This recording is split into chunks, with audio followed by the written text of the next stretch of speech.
ونؤمن به ونتوكل عليه ونعوذ بالله من شرور أنفسنا ومن سيئات أعمالنا من يهده الله فلا مضل له ومن يضلله فلا هادي له ونشهد أن لا إله إلا الله وحده لا شريك له ونشهد أن سيدنا ومولانا محمدا عبده ورسوله صلى الله تعالى على خير خلقه محمد وعلى آله وأصحابه ومن تبعهم بإحسان إلى يوم القيامة أما بعد فأعوذ بالله من الشيطان الرجيم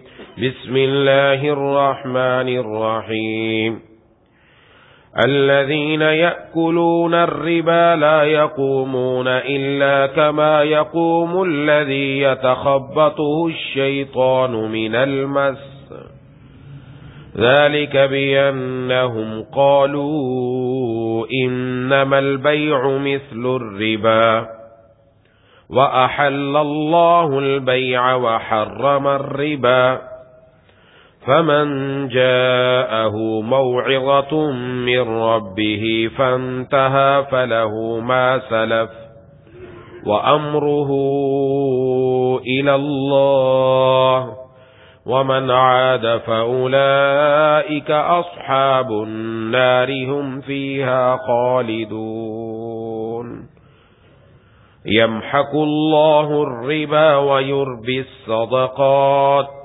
والله لا يحب كل كفار أثيم صدق الله العظيم.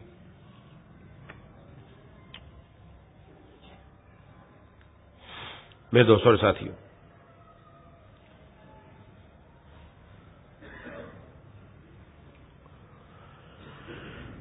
دین اسلام کے 5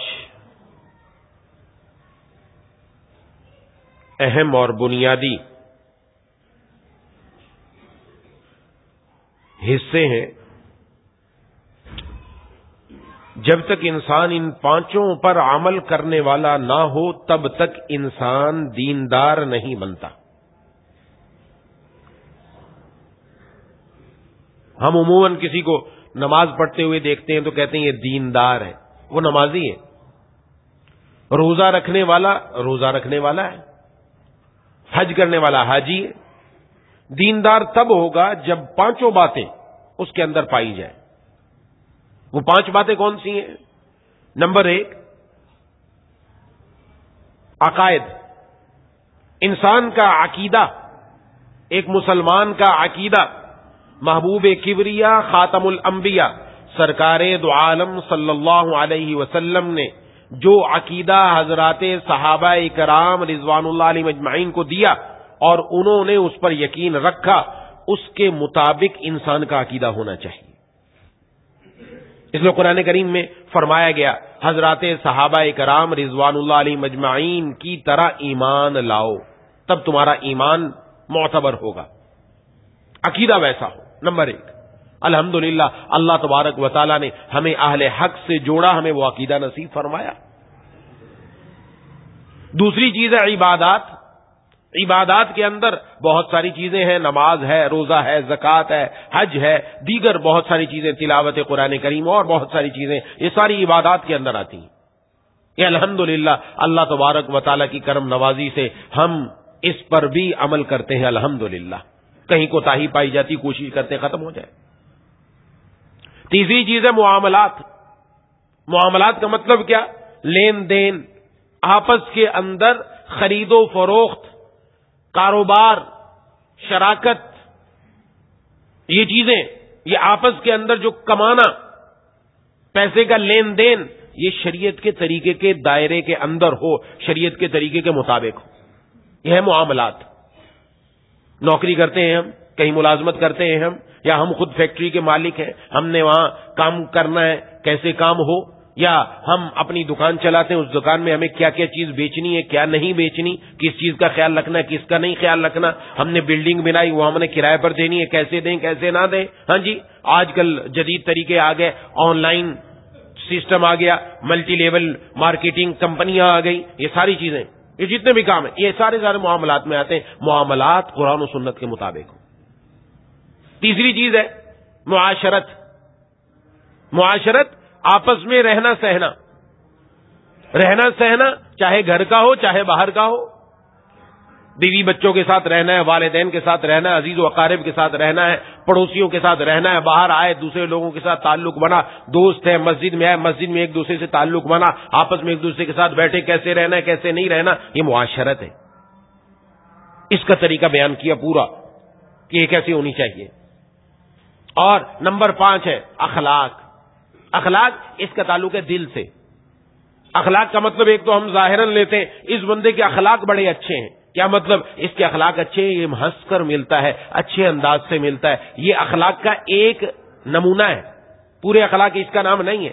اخلاق کا تعلق دل سے ہے کہ دل کے اندر اس کے اچھے اچھے جذبات پیدا ہوں، اچھی اچھی خواہشات ہوں، اچھی اچھی تمنائیں ہوں، وہ ان پر عمل کرنے والا ہو. حرام جذبات، حرام تمنائیں، حرام خواہشات سے وہ بچنے والا. لوگوں کے سامنے کاروباری لین دین میں تو بڑا اچھا ہے، گھر میں آ کر اس کے اخلاق اتنے خراب ہیں کہ وہ گالی سے نیچے بات نہیں کرتا. اخلاق خراب ہے، اچھے نہیں ہے اخلاق اس کے، وہیں پتہ چلتا ہے اخلاق کا. تو بہرحال یہ 5 چیزیں جو پانچوں پر عمل کرنے والا ہوگا اس کو کہیں گے دیندار ہے. اور حضرات صحابہ کرام رضوان اللہ علیہم اجمعین 5 پر عمل کرنے والے تھے. وہ دیندار تھے، پورے کے پورے دین پر عمل کرنے والے تھے. آج ہم نے تھوڑا تھوڑا دین کو پکڑا ہے. جہاں میرے اوپر زک پڑتی ہے، جہاں میرے نفس کی بات نہیں مانی جاتی، جہاں میرے نفس کی مخالفت ہوتی ہے، وہاں پتہ چلتا ہے کہ میں شریعت کے مطابق چل رہا ہوں کہ نہیں چل رہا. میرا دل کچھ چاہ رہا ہے، قرآن کا حکم آ گیا، اب پتہ چلے گا میں قرآن کی بات مانتا ہوں، دل کی بات مانتا ہوں، یا میں تعویلیں کرتا ہوں، نہیں جی یوں تو یوں ہوگا، یہ تو یوں ہوگا. یہ اگر کرنا شروع کر دیا اس کا مطلب گڑبڑ ہے، میں پورا دیندار نہیں بنا. ابھی کسر ہے بہت ساری. تو بہرحال یہ 5 چیزیں بندے کی یہ قرآن و سنت کے مطابق ہونی چاہیے. ان میں ایک اہم چیز معاملات ہے. ہر انسان کا واسطہ ہے.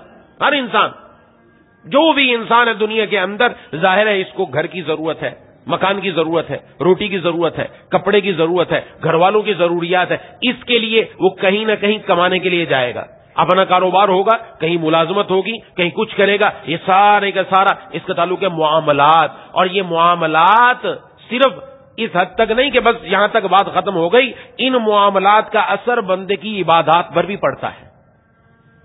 حلال کا اثر کچھ اور ہے، حرام کا اثر کچھ اور ہے. حرام کھانے کا اثر بندے کی عبادت پر پڑتا ہے. عبادت کے انوارات ختم ہو جاتے ہیں، دل کے اندر انوارات ختم ہو جاتے ہیں، گندے گندے خیالات آنا شروع ہو جاتے ہیں. حضرت مولانا یعقوب نانوتوی رحمت اللہ علیہ نے فرمایا کہ ایک مرتبہ کسی نے دعوت کی اور پتہ نہ چلا کچھ مشکوک کمائی تھی اس کی، تو اس کے چند لقمے میں نے کھا لیے. فرمایا 40 دن تک میرے دل میں گندے گندے خیالات پیدا ہوتے رہے. آج ہمیں پتہ نہیں چلتا. جن کا دل صاف ہوتا ہے آئینے کی طرح، ان کو اندازہ ہوتا ہے کہ کیا ہو رہا ہے. حلال کا کچھ اور اثر ہے، حلال کا اثر کچھ اور ہوتا ہے. حلال عبادات کی طرف لے کر جاتا ہے، رب کی فرمانبرداری کی طرف لے کر جاتا ہے. آج اللہ کی نافرمانی کی طرف جانے میں بڑا اثر اس بات کا بھی ہے ہماری کمائی کے اندر گڑبڑ ہے. یاد رکھیے، اس کی وجہ سے گڑبڑ ہوتی ہے. اولاد بگڑ رہی ہے، اولاد راہ راست پر نہیں آ رہی، یا بڑے بگڑ رہے ہیں. کیوں؟ کھانے کے اندر غلط جا رہا ہے، یا جس کی عادت ہے غلط کھانے کی، حرام کھانے کی، اس کے اندر اثر ہی کچھ اور نظر آئے گا آپ کو. وہ دین کی بات سننے والا نہیں ہوتا. تو اس لیے اپنے معاملات کو درست کرنا ضروری ہے. اور ان معاملات میں اس وقت جو سب سے بڑی وبا پھیل چکی ہے اور اب جدید طریقے سے ہمارے اندر آ رہی ہے، وہ ہے سود کی وبا. سود ہمارے اندر سرایت کرتا چلا جا رہا ہے، یہاں تک کہ چھوٹے چھوٹے پیمانے پر بھی سود دیا جانے لگا. بڑوں کو تو چھوڑیں، ابھی بینکنگ کا نظام تو ہے ہی ہے جی. اس کے علاوہ عام لین دین کے اندر، عام چھوٹے موٹے قرضوں کے اندر، عام چھوٹی موٹی باتوں کے اندر، عام چھوٹے موٹے کاروباروں کے اندر ہماری کیفیت یہ بن گئی کہ ہم جس رقم پر رقم لے رہے ہیں وہ سود کی صورت اختیار کی ہوئی ہے اور ہمیں اندازہ نہیں.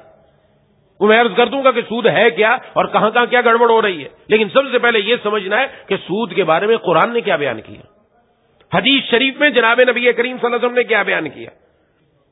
قرآن کریم میں اللہ تبارک و تعالی نے سود کے بارے میں 8 آیات نازل فرمائی، اور بھی بہت ساری باتیں، 8 آیات قرآن کریم میں سود کے بارے میں، 4 سورہ بقرہ کے اندر ہیں، جن میں سے 2 کی میں نے آپ کے سامنے تلاوت کی، جن کے اندر اللہ تبارک و تعالی نے ارشاد فرمایا کہ جو لوگ سود کھاتے ہیں یہ قیامت کے دن اس طرح اٹھیں گے جس طرح وہ شخص اٹھتا ہے جس کے حواس کھو دیے جاتے ہیں۔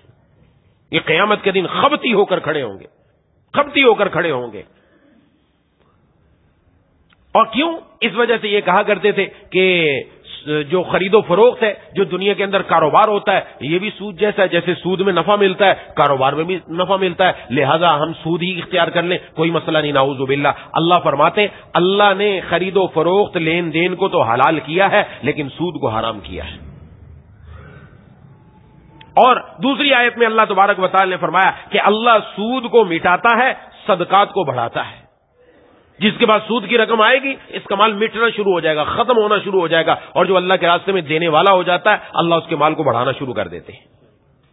تیسری آیت میں اللہ تبارک و تعالی نے ارشاد فرمایا ایمان والوں کو خطاب کر کے، اے ایمان والو اللہ سے ڈرو اور جو سود باقی رہ گیا اس کو چھوڑ دو اگر تم اللہ تبارک و تعالی پر یقین رکھتے ہو، اور اگر تم نے ایسا نہیں کیا تو پھر کیا ہوگا؟ پھر اللہ تبارک و تعالی اور اس کے رسول سے اعلان جنگ سن لو۔ یہ بڑی سخت وعید ہے، یہ بڑی سخت وعید ہے، ایسی وعید کسی بھی گناہ پر نہیں آئی، شراب پر، زنا پر، چوری پر، ڈاکے پر نہیں آئی، یہ وعید سود پر آئی کہ جو سود کا معاملہ کرنے والا ہے اس کے لیے اللہ اور اس کے رسول کا اعلان جنگ ہے۔ مومن کے لیے اتنی بات کافی ہو جانی چاہیے، اس کی نصیحت کے لیے، اس کی ہدایت کے لیے، اس کو تنبیہ کرنے کے لیے، خبردار کرنے کے لیے، ارے جس کے ساتھ اللہ جو مالک ہے، جو بادشاہوں کا بادشاہ ہے، جو کن کر کے سب کچھ کر دیتا ہے، صرف کن کہنے کی دیر ہے، وہ اس کے ساتھ جس کا اعلان جنگ ہو جائے تو اس کی دنیا بھی برباد ہے، آخرت بھی برباد ہے۔ یہ آج ہمیں دنیا کے اندر کچھ لوگ اٹھتے ہوئے نظر آتے ہیں، یار بڑا پیسہ آیا، بڑا ہاتھ مارا، یہ بڑا پیسہ دنیا کے اندر بظاہر نظر آتا ہے، اس سے آپ کی کار کوٹھی بنگلہ سب کچھ بن جائے گا، اس کے ساتھ دنیا کی ہر چیز آپ خرید لیں گے، لیکن سکون دنیا میں نہیں ملے گا، نہ دنیا میں سکون ملے گا، نہ قبر کے اندر سکون ملے گا، اور نہ آخرت میں جو ہمیشہ کی زندگی ہے وہاں تو پھر ستیہ ناس ہے، الامان والحفیظ۔ کہ جناب نبی کریم صلی اللہ علیہ وسلم نے ایک حدیث میں ارشاد فرمایا کہ میرا جب معراج کے موقع پر جانا ہوا تو فرمایا میں نے دیکھا کچھ لوگ ایسے تھے جن کے پیٹ گھروں کی طرح تھے۔ آج تو پیٹ چھوٹا سا گھر، بڑا کمرہ ہو، کمرے کی طرح پیٹ، اور فرمایا میں نے دیکھا ان کے اندر سانپ چل پھر رہے تھے، سانپ۔ ابھی تصور کریں آپ، ابھی خدا نہ خواستہ کسی کے گھر میں سانپ آ جائے، ابھی کمرے میں نہیں ہے، باہر صحن میں ہو تو کیا افراتفری ہو جاتی ہے، بھاگ دوڑ لگ جاتی ہے، اور اگر خدا نہ خواستہ کمرے میں آ جائے تو پھر ہماری کیا کیفیت ہوتی ہے، پھر کس طرح بھاگ دوڑ مچتی ہے۔ اور یہاں کیا کیفیت ہے؟ پیٹ میں ہے، وہ اندر کیا کر رہا ہے؟ وہ بیٹھے تو نہیں، ڈس رہا ہے، یہ ڈسنے اور یہ جو چیزیں ان کی ڈسنے کی نتائج کچھ اور ہیں۔ الامان والحفیظ۔ میں نے پوچھا یہ کون لوگ ہیں؟ بتایا گیا یہ وہ لوگ ہیں جو دنیا میں سود کھایا کرتے تھے، یہ پیٹ کے اندر گیا، ان کو پرواہ نہیں تھی، بس پیسہ پیسہ پیسہ پیسہ۔ آج دنیا پیسہ پیسہ بتا رہی ہے، اس لیے ہماری نوجوان نسل، ہمارے بہت سارے لوگ پھرتے جا رہے ہیں، ٹھیک ہے آنے دو، پیسہ آنے دو۔ ارے دنیا بنا کر کرے گا کیا؟ جانا کہاں ہے؟ قبر کو بھول گیا، موت کو بھول گیا، آخرت کو بھول گیا، اپنے رب کے سامنے جانے کو بھول گیا۔ یہ دنیا کی عیش و عشرت نے آنکھوں پر پردہ ڈال دیا، جس کی وجہ سے اس کو دنیا کی رنگینیاں چاہیے۔ ایسا ہے۔ اور ایک حدیث میں ارشاد فرمایا جناب نبی کریم صلی اللہ علیہ وسلم نے کہ سود کے بڑے گناہ، ان میں سے سب سے 70 فرمایا، 70 اس کے درجے ہیں، 70 درجے، اور ان میں ہلکا درجہ کیا ہے؟ ایسا ہے جیسا کوئی آدمی اپنی ماں سے زنا کرے، نعوذ باللہ۔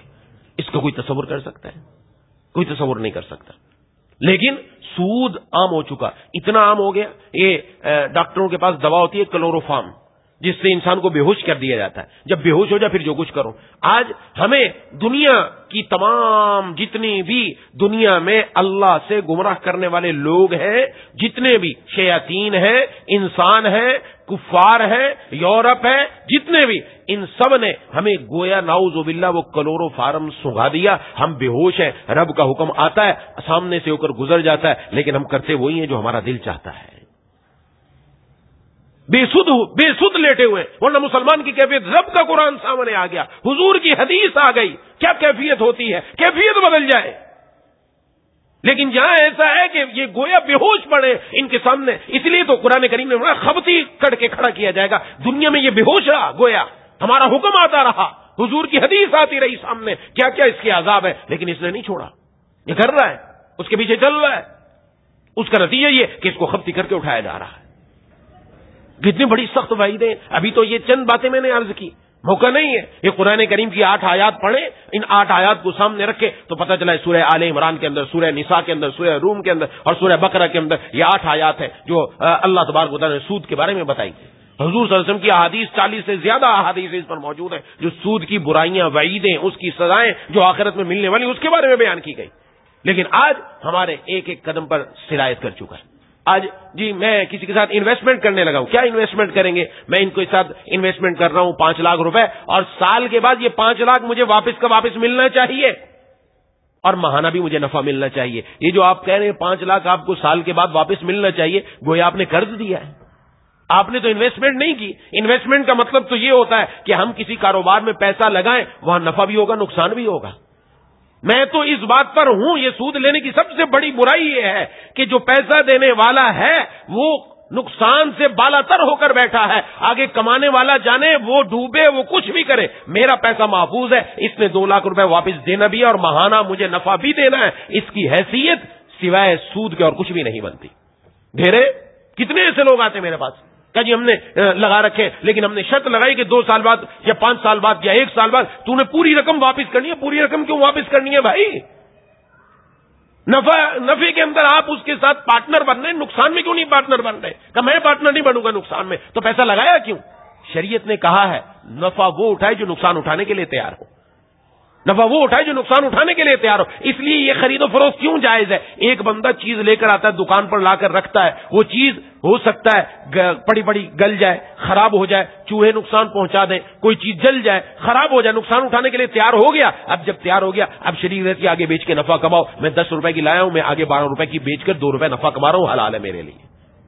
اور پیسے میں کچھ ہے ہی نہیں، پیسہ دیا، اس پیسے پر پیسہ آ رہا ہے، پیسے پر پیسہ آ رہا ہے. آن لائن آج کل کمپنیاں اتنی آ گئی ہیں، انویسٹمنٹ کمپنیاں ہیں جی. یہ انویسٹمنٹ نوجوان، آج کل ہمارے نوجوانوں کو خراب کیا جا رہا ہے. گھر بیٹھے آپ لاکھوں کما لو جی، فلانا میں نے تو اتنے کما لیے، میری تو اتنا ٹریڈنگ کی، میں نے یہ کما لی. ابھی ٹریڈنگ کی پیچھے تھا کیا؟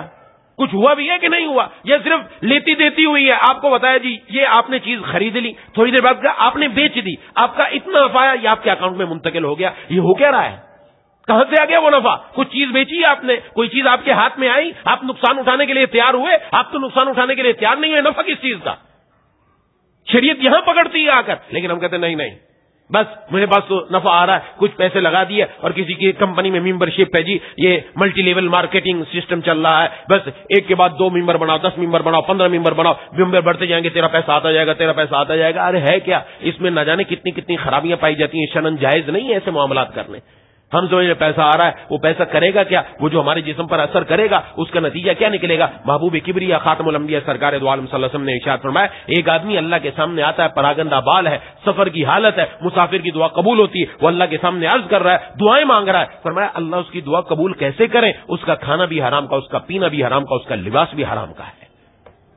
ظاہر ہے جو حرام کما رہا ہے اس کا لباس بھی حرام کا ہوگا، اس کا گھر بھی حرام پیسے کا، اس کا کھانا بھی حرام پیسے کا، اس کا پینا بھی حرام پیسے کا. حرام پیسے کے اندر جو پل رہا ہے اس کے جسم پر اس کا اثر کیا ہوگا؟ اثر یہی ہوگا کہ وہ انسان ہوگا لیکن وہ رب کی نہیں شیطان کی مان کر چلنے والا ہوگا.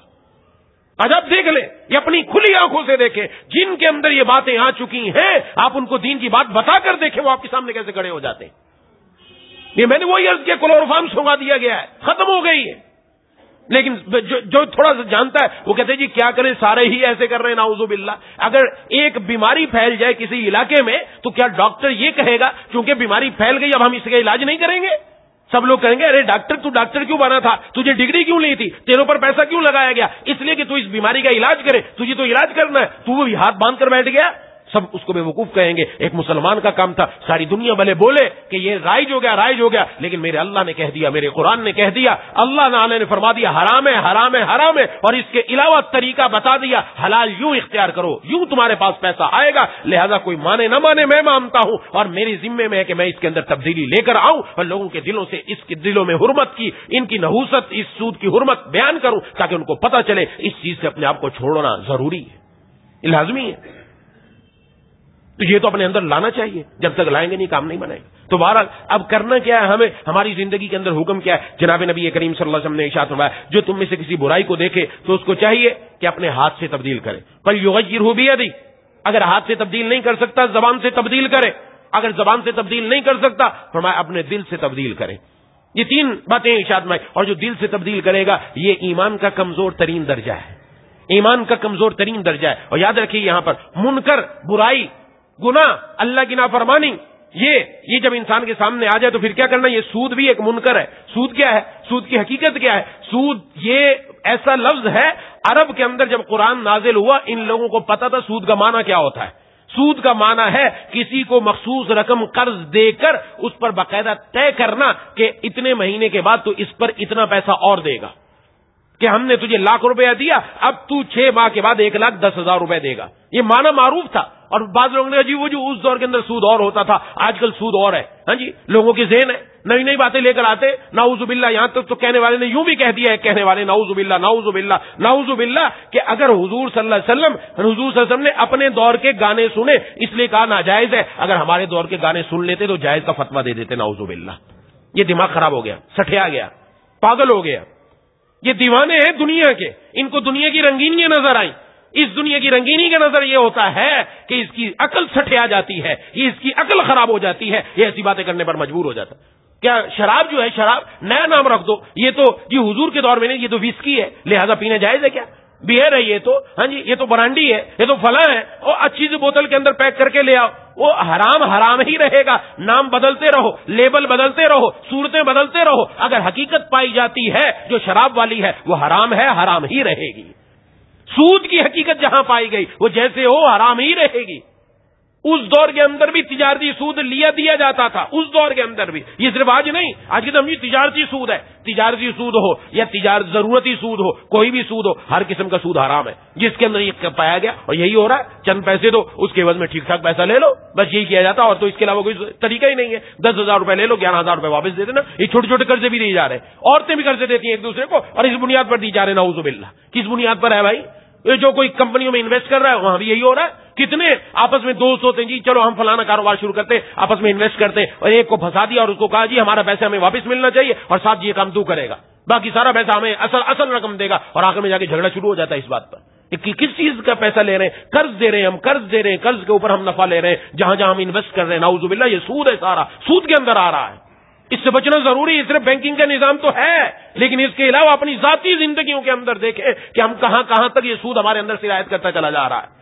اس لیے ہر آدمی کو دیکھنا چاہیے میں کہاں انویسٹ کر رہا ہوں. پوچھو تو صحیح, جس کمپنی میں انویسٹ کر رہا ہوں وہ کمپنی رجسٹرڈ بھی ہے کہ نہیں ہے, قانوناً اس کو اجازت بھی ہے پیسہ لینے کی کہ نہیں ہے, یہ جعلی کمپنی ہے کوئی, بھاگ گئی پھر آپ میں پچھتاتے رہیں گے. نمبر 2, اس کو چلانے والے علماء کرام ہیں وہاں, کیا وہ دیکھیں گے ان کے معاملات؟ اور نمبر 3, ان علماء کا تحریری فتویٰ موجود ہو, لکھ کر دیں یہ کمپنی ٹھیک کام کر رہی ہے. اگر ایسا نہیں تو ہرگز کسی بھی کمپنی میں آپ رقم لگا کر سود کھانے کے مرتکب نہ ہو. نعوذ باللہ. یہ یاد رکھیں. بہت سارے نوجوان آج جائے, ہر روز ایک نئی کمپنی نکلتی ہے, بہت آتے ہیں سوال, فلانی کمپنی نکل گئی, اس کا یہ طریقہ کار ہے فلانی, اور جب دیکھو سب کا طریقہ کار ایک ہی ہے, کوئی نیا طریقہ کار نہیں ہے, یہ پرانے طریقوں پر چل رہے ہیں.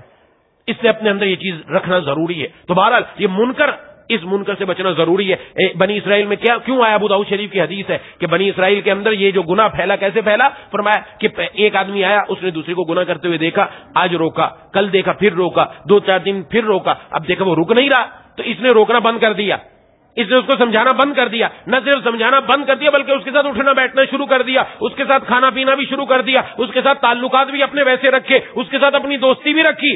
یہ ساری چیزیں رکھی, وہ بندہ پکڑ میں آیا, ساتھ اس کے اوپر بھی عذاب آیا کہ منکر کو تو روکا نہیں, اور نمبر 2 اس کے ساتھ بیٹھ گئے. ان کے ساتھ ایسے افراد کے ساتھ خصوصی تعلق رکھنے کی اجازت نہیں. آخر ہمارے خصوصی تعلقات ایسے لوگوں کے ساتھ کیوں ہیں جو اعلان اللہ اور اس کے رسول کے ساتھ اعلان جنگ کر رہے ہیں, خصوصی تعلقات رکھے ہوئے ہیں، خصوصی دوستیاں لگا رکھی ہیں. ارے دیکھو تو صحیح کس کے ساتھ خصوصی دوستی، یہ ڈبونے والی ہے، مروانے والی ہے، دنیا اور آخرت دونوں کے اندر تباہی کی طرف لے کر جانے والی. تو جناب نبی کریم صلی اللہ علیہ وسلم نے فرمایا منکر دیکھو تو ہاتھ سے بدلو. ہاتھ سے کیسے بدلنا ہے؟ جناب نبی کریم صلی اللہ علیہ وسلم نے ایک مرتبہ ایک صحابی کے ہاتھ میں انگوٹھی دیکھی اور وہ سونے کی تھی. آپ صلی اللہ علیہ وسلم نے فرمایا تھا، اس سے پہلے فرما چکے تھے کہ مردوں کے لیے ریشم اور سونا دونوں حرام ہے، ان کے لیے پہننے کی اجازت نہیں. ان کے ہاتھ میں دیکھی انگوٹھی اتاری، کیونکہ آپ بڑے تھے، وہ صحابی تھے، گھر کا بڑا ہے، والد ہے، بڑا ہے، یا کوئی اور بڑا ہے گھر کا، یا ذمہ دار ہے جس کے اندر اتنی حیثیت ہے کہ وہ اس کو اس طرح روک سکتا ہے، اس طرح تبدیل کر سکتا ہے. آپ نے انگوٹھی اتاری اور اتار کر پھینک دی. یہ ہاتھ سے تبدیل کیا. آپ صلی اللہ علیہ وسلم تشریف لے گئے. بعد میں صحابہ اکرام نے ان سے کہا کہ یہ انگوٹھی جو پھینک دی حضور صلی اللہ علیہ وسلم نے یہ اٹھا لو، یہ پہننے کی اجازت نہیں، ویسے کام میں لا سکتے ہیں آپ، کام میں لے آنا، بیچ لیں، اس کا فائدہ ہو جائے گا. تو عجیب جواب دیا. یہ ہوتی ہے محبت، یہ ہوتی ہے اطاعت، یہ ہوتی ہے فرما برداری، یہ ہوتا ہے اللہ اور اس کے رسول سے تعلق، یہ ہوتا ہے قرآن پر یقین. عرض فرمانے لگے کہ جس چیز کو میرے محبوب صلی اللہ علیہ وسلم نے اتار کر پھینک دیا، میری جرت نہیں ہے کہ میں اس کو دوبارہ اٹھا کر اپنی انگلی میں پہن لوں، میری جرت نہیں میں اٹھا کر اس کو دوبارہ استعمال کر لوں. یہ جن کے دلوں میں دین تھا، ایمان تھا، قوی تھا، حضور کی محبت تھی، ان کے سامنے حکم ایک مرتبہ آیا، زندگی بدل گئی. آج ہمارے سامنے کتنے حکم آتے ہیں اور ہم اس کے اندر ہیلے، حجتیں اور دلیلیں نکالتے کہ نہیں یوں کر لو، یوں کر لو. ارے قرآن پر عمل کرنے میں آج تک دنیا میں کوئی خسارے میں نہیں گیا، اللہ کے رسول کے حکموں پر عمل کرنے میں کوئی خسارے میں نہیں گیا. جو یقین کے ساتھ عمل کرے گا، جو بھی آج بھی جو اپنے کاروبار قرآن اور سنت کے طریقے کے مطابق سچ کے ساتھ، دیانتداری کے ساتھ، امانت داری کے ساتھ کر رہے ہیں، سود سے بچتے ہیں، جوئے سے بچتے ہیں، دھوکے بازی سے بچتے ہیں، خیانت سے بچتے ہیں، دو نمبری سے بچتے ہیں، اللہ ان کے کاروباروں کو الحمدللہ خوب ترقی دیتے ہیں. ایسے لوگ موجود بھی ہیں، جانتا بھی ہوں میں ان کو، جو پوچھ پوچھ کر چلتے ہیں. لیکن آج بس معمولی سی بات کے اوپر بندہ رستے سے ہٹ گیا. یہ آپ نے اپنے ہاتھ سے تبدیل کیا. اپنی زبان سے تبدیل کرو. زبان سے تبدیل کرنا کیا ہے کہ جو بات جو کوئی ہمیں پتہ چلے اس طرح کا کام ہو رہا ہے، ان کو سمجھایا جائے، پیار سے سمجھایا جائے، جا کر ان کو بتایا جائے بھائی یہ کام غلط ہے، جو آپ کر رہے ہیں یہ طریقہ جائز نہیں ہے، آپ اپنے کاروبار کو سیدھا کریں، آپ سود والا کام نہ کریں. یہ زبان سے سمجھایا جائے. اور دل سے کیسے ہے؟ اللہ کے سامنے ہاتھ اٹھا لیے جائے، خوب مانگا جائے اپنے لیے بھی، ان سب کے لیے بھی، یا اللہ ان کو ہدایت عطا فرما دے، ان کے دل میں یہ بات ڈال دے، یہ حلال کمانے والے بن جائے، یہ حرام سے بچنے والے بن جائے. یہ دعا کریں. یہ جو 3 طریقے بتائے گئے ان کو اپنی زندگی میں لانا ضروری ہے. کم از کم طریقہ تو وہ دعا والا، یہ دل سے برا سمجھ رہا ہے، دل سے، لیکن دل سے جو اس کو تبدیل کرنے کی کوشش کر رہا ہے، یہ کمزور ترین ایمان ہے. اس سے آگے بڑھنا ہے. زبان سے طریقے سے بات کرے، اس انداز میں بات کرے، بات کے اندر اثر ہو، کسی کو حقیر نہ سمجھے اور لٹھ نہ مارے، جا کر طریقے سے بات کرے. حضرت شاہ اسماعیل شہید رحمت اللہ علیہ ایک مرتبہ خطاب فرما رہے تھے. خطاب فرمایا اور بڑا مجمع تھا آپ کے سامنے، بڑی دہلی کی مسجد ساری کی ساری بھری ہوئی تھی. آپ نے خطاب فرمایا کئی گھنٹوں کا، اور فرمانے کے بعد جب خطاب فرما کر چلنے لگے، لوگ رخصت ہو گئے، آپ بھی مسجد کی سیڑھیاں اترنے لگے. ایک آدمی بھاگتا ہوا آیا، ہانپتا ہوا آیا، آ کر ملاقات کی اور ہاتھ ملایا. کہا بیان ختم ہو گیا؟ کہا ہاں ختم ہو گیا. وہیں بیٹھ کر دھاڑے مار کر رونے لگا کہ میں اتنی دور سے آیا، میں بیان سننے آیا تھا. کہا کس کا بیان سننے آئے تھے؟ کہا شاہ اسماعیل کا بیان سننے آیا تھا، وہ تو میں محروم رہ گیا. حضرت شاہ اسماعیل شہید رحمہ اللہ نے فرمایا کہ میرا نام ہی ہے، میں نے ہی بیان کیا، ادھر تو بیٹھ. بیان کیا. وہ جو 3 گھنٹے 4 گھنٹے ایک بڑے مجمع کے سامنے بیان کیا، ایک ہی انسان کے سامنے وہ پورا کا پورا بیان دہرا دیا. کسی نے کہا حضرت ایک آدمی کے لیے کیا آپ نے بیان؟ فرمایا پہلے بھی میں نے ایک کے لیے کیا تھا، اب بھی میں نے ایک کے لیے کیا ہے. پہلے بھی میں نے اللہ کے لیے بیان کیا، لوگوں کے لیے نہیں تھا، اب بھی اللہ ہی کے لیے بات کی. مجمع نہیں دیکھا، 1 ہے 10 ہے 100 ہے لاکھ ہے، لیکن جب جس کے دل میں یہ بات ہوتی ہے اس کی زبان کے اندر اللہ اثر رکھ دیتے ہیں، اثر رکھ دیتے ہیں. یہ آج ہمارے اندر سے ختم ہے. ہم دوسرے کو حقیر سمجھتے ہیں، غلط سمجھتے ہیں، گناہگار سمجھ کر اس سے بات کرتے ہیں، کمتر سمجھ کر اس کو بات کرتے ہیں، اور اس انداز میں بات کرتے کہ اس کو چوٹ لگے، وہ ذلیل ہو جائے. نہ پیار اور محبت سے تنہائی میں لے جا کر، اکیلے میں جا کر اس کو بات سمجھانی ہے. آج بھی ہمارے یہاں کیا ہوتا ہے، مسجد میں کسی بیچارے سے غلطی ہو گئی، ہم زور زور سے شور کرنا شروع کر دیتے، ارے تو نے یوں کر دیا وہ کر دیا فلاں. ارے نہیں، اس بیچارے سے غلطی ہو گئی، وہ بھی انسان ہے، وہ غلطی ہم سے بھی ہو سکتی ہے. اگر اس سے ہو گئی پیار سے کونے میں لے جائیں، ایک طرف لے جائیں، ایک گوشے میں لے جائیں، یا کوئی اور نہ ہو، پیار سے اس کو بات سمجھا دیں اگر اس کو معلوم نہیں ہے. اور اس کو جا کر سمجھانے کا طریقہ یہ نہ کہ ذلیل کرنے کا طریقہ ہے. جناب نبی کریم صلی اللہ علیہ وسلم نے یہ طریقہ نہیں سمجھایا ہمیں. اس طریقے سے سمجھائیں گے ضرور دل پر اثر کرے گی. کوئی بھی ساتھی کے متعلق پتہ چلے اس کو اکیلے لے جاؤ, آپ کو سمجھ میں نہیں آتی کسی مفتی صاحب کے پاس لے جاؤ کہ اس کو سمجھائے یہ ایسے ایسے کام کر رہا ہے, یہ کام اس کا جائز ہے یا ناجائز ہے, اس کو کمانا کیسا چاہیے, یہ سود سے متعلق جاننا چاہیے, یہ سرایت کرتا چلا جا رہا ہوں. اب مطلب میں نے عرض کر دیا یہ اونچے نظام سے لے کر بینکنگ کے سسٹم سے لے کر اب تو نچلے درجے پر آ گیا. اب بینکوں کو تو چھوڑو, اب عام آدمی اس کے اندر مبتلا ہو رہے ہیں. اب جو کمپنیاں, اب جو نوجوان نسل ہے ہماری, وہ اس کے اندر نعوذ باللہ مبتلا ہوتی چلی جا رہی ہے. اور اس کی جو نحوستیں ہیں, اس کی جو برائیاں ہیں وہ اتنی ہے کہ وہ بیان سے باہر ہے کہ اس کا آگے نتیجہ کیا نکلنے والا ہے. اللہ تبارک و تعالی ہم سب کی حفاظت فرمائے اور ہم سب کو ان باتوں پر عمل کرنے کی توفیق عطا فرمائے. ایک سوال ہے, ہمارے عام ماحول بن گیا ہے کہ میں نے مکان بنایا, کرایہ اس کا 20,000 ہے, میں نے 5,000 روپے کرایہ سے اس لیے لے لیا کہ مجھے 5 لاکھ ایڈوانس ملے. وہ کہتے ہیں کہ یہ تو میں نے کرایہ سے دیا, اس کا کیا ہے؟ عام طور پر یہ بھی ایک طریقہ چل رہا ہے, اس کے بارے میں بھی بارہا میں عرض کر چکا کہ مکان کرایہ پر دیا جاتا ہے, اس کا ایڈوانس زیادہ رکھا جاتا ہے. ایڈوانس اس کا 5 لاکھ ہے اور 5 لاکھ ایڈوانس پر کرایہ کیا ہوگا, اگر عموماً ہم اس کو کرایہ پر دیں تو اس کا معروف کرایہ, عام کرایہ مثلا 2 کمرے کا گھر ہے 10,000 روپے بنتا ہے, 12,000 روپے بنتا ہے, لیکن ہم 5 لاکھ ایڈوانس کی وجہ سے اگر کرایہ اس کا 2,000 رکھتے ہیں, اگر کرایہ اس کا 1,000 رکھتے ہیں, کرایہ کم کر دیتے ہیں, یہ بھی سود کے اندر شامل ہے. حدیث شریف میں کل قرض جر نفعا فهو ربا, ہر وہ قرض دے کر جو نفع لیا جائے وہ سود ہوتا ہے. کیونکہ وہ جو 5 لاکھ ایڈوانس دی وہ ہم نے قرض دیے ہیں, وہ جب ہم جائیں گے تو ہم لے کر جائیں گے, لیکن اس کے ساتھ ہم نفع اٹھا رہے ہیں کہ کرایہ کم کروا رہے ہیں یا مکان والا کرایہ خود کم کر رہا ہے. دونوں طریقے ناجائز ہیں, یہ بھی سود کے اندر داخل ہے, اس سے بھی بچنا چاہیے. اللہ تبارک و تعالی ہمیں ان سب باتوں کو سمجھنے کی توفیق عطا فرمائے. وآخر دعوانا ان الحمدللہ رب العالمین. بسم اللہ الحمدللہ رب العالمین الرحمن الرحیم مالک یوم الدین ایاک نعبد و ایاک نستعین اهدنا الصراط المستقيم صراط الذين أنعمت عليهم غير المغضوب عليهم ولا الضالين. اللهم صل على سيدنا مولانا محمد وعلى آل سيدنا مولانا محمد وبارك وسلم. ربنا اغفر لنا ذنوبنا وكفر عنا سيئاتنا وتوفنا مع الأبرار. ربنا لا تزغ قلوبنا بعد إذ هديتنا وهب لنا من لدنك رحمة إنك أنت الوهاب. اللهم إنا نسألك رضاك والجنة, اللهم إنا نعوذ بك من سخطك والنار. اللهم ألهمنا رشدنا وقنا شرور أنفسنا. اللهم ارحمنا بترك المعاصي ولا تشقنا بمعصيتك. مولا کریم الہ العالمین اے مراحمین یا ذا الجلال والاکرام, ہم سب کی حاضری کو اپنی بارگاہ میں قبول و مقبول فرما لیجیے. مولا کریم ہمارے والدین, بیوی, بچوں, بہن بھائیوں, دوستوں, احباب کی, تمام رشتہ داروں کی, اہل پاکستان کی, پوری امت مسلمہ کی مغفرت فرما دیجیے. یا اللہ ہم سب کو پورے کے پورے دین پر چلنے کی توفیق عطا فرما دیجیے. اپنے معاملات, اپنا کمانا یا اللہ حلال طریقے کے مطابق رکھنے کی توفیق عطا فرما, لقمہ حلال کھانے کی توفیق عطا فرما. مولا کریم حرام سے ہم سب کی حفاظت فرما. مولا کریم الہ العالمین اے الراحمین یا ذا الجلال والاکرام, ہم میں سے جو بیمار ہیں, گھروں میں جو بیمار ہیں, دوستوں احباب میں جو بیمار ہیں, جنہوں نے بیماروں کے لیے دعا کے لیے کہا ہے یا کہنا چاہتے تھے نہیں کہہ سکے, یہ امید رکھتے ہیں یا پیغام پہنچایا نہ پہنچ سکا, یا اللہ سب کو شفائے کاملہ عاجلہ مستمر عطا فرما. مولا کریم الہ العالمین جتنے ہمارے اعزاء و اقربا دنیا سے جا چکے سب کی قبروں کو نور سے منور فرما, جنت الفردوس میں جگہ عطا فرما. ہم سب کو مرنے سے پہلے موت کی تیاری کی توفیق عطا فرما. یا اللہ ہم میں سے جن کے والدین زندہ ہیں, یا اللہ ہمیں اپنے والدین کی آنکھوں کی ٹھنڈک بنا. یا اللہ ان کی ہر بیماری, دکھ, درد, تکلیف, پریشانی دور فرما. مولا کریم الہ العالمین اے ارحم الراحمین, یا اللہ ہماری اولاد کو ہماری آنکھوں کی ٹھنڈک بنا دیجیے. یا اللہ ہماری اولاد کو ہماری آنکھوں کا تارا اپنا پیارا بنا دیجیے. مولا کریم جو لوگ اپنی اولاد کے اعتبار سے پریشان ہیں, بھائی بہنوں کے اعتبار سے پریشان ہیں, جو دین سے دور ہیں, ایک ساتھی نے کسی کے لیے کہا ہے کہ وہ دین سے کافی دور ہیں, ان کے لیے دعا کے لیے کہا ہے, اور بھی جتنے بھی ہیں یا اللہ سب کو, یا اللہ دل آپ ہی کے قبضہ قدرت میں ہے, یا اللہ ان کے دلوں کو دین کی طرف پھیر دیجیے.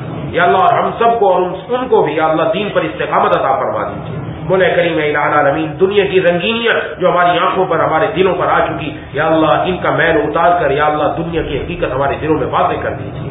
مولا کریم الہ العالمین اے ارحم الراحمین یا ذا الجلال والاکرام حلال کما کر حلال کھانے کی توفیق عطا فرما. یا اللہ ہمارے رزق میں خوب برکت عطا فرما, ہمیں کسی کا محتاج نہ بنا, ماہانہ سالانہ یومیہ خرچے بآسانی پورے فرما, کسی کے سامنے ہاتھ نہ پھیلانا پڑے. ہم میں سے جو مقروض ہے اللہ اس کو قرضوں سے رہائی نصیب فرما. مولا کریم الہ العالمین اے ارحم الراحمین جسمانی بیماریوں سے بھی مکمل صحت عطا فرما, روحانی بیماریوں سے بھی مکمل صحت عطا فرما. حسد, بغض, تکبر, عناد, یہ جتنی بھی اندرونی بیماریاں, ریا ہے, نفاق ہے, سب سے ہمارے دل کو پاک و صاف فرما. ہمارے دائیں بائیں, اوپر نیچے, سامنے پیچھے, ہر طرف نور پیدا فرما. ہم سب کو سراپے نور بنا دیجیے. مولا کریم الہ العالمین اے رب العالمین جتنے ساتھی مجھ سمیت یہاں موجود ہیں ہم سب کے دلوں میں جتنی جائز تمنا ہے اللہ محض اپنے فضل سے پوری فرما دیجیے. مولا کریم الہ العالمین اے رب العالمین یا ذل جلال والاکرام جتنی دعائیں آپ کے محبوب سرکار دو عالم صلی اللہ علیہ وسلم نے مانگی ہیں وہ سب ہم سب کے حق میں قبول فرما لیجیے. جن جن چیزوں سے پناہ مانگی ان سب سے ہم سب کو پناہ عطا فرمائیے. صلی اللہ تعالی علی خیر خلق محمد وعلی آلہ واصحابہ اجمعین برحمتک یا ارحم الراحمین آمین یا رب.